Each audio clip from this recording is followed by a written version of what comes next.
నాకు ఎయిత్ క్లాస్‌లోకొచ్చాక జ్ఞానోదయం అయింది. అప్పటినుంచి చదువు మీద ఇంట్రెస్ట్ పెరిగింది. ఎలాగైనా సరే బాగా చదివేసి ఏదన్నా మంచి జాబ్ తెచ్చుకోవాలని అనుకుని ఎయిత్ క్లాస్ నుంచి ఇంట్రెస్టింగ్‌గా చదవడం అయితే నేర్చుకున్నాను.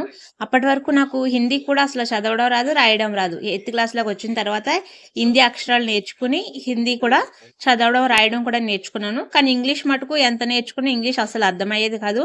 ఇంగ్లీష్ నాకు అప్పుడు రాదు, ఇప్పుడు రాదండి.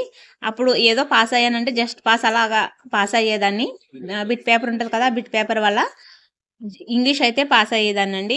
అలాగే మ్యాథ్స్ కూడా పెద్దగా రాదు నాకు. అప్పుడు ఏదో అంతంత మాత్రంగా అలా చదివేదాన్ని.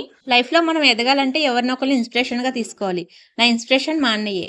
మా అన్నయ్య బాగా చదువుకొని ఇప్పుడైతే గవర్నమెంట్ జాబ్ చేస్తున్నాడండి. మేము కూడా అలాగే బాగా చదువుకోవాలని అయితే అప్పుడు అనుకున్నాము.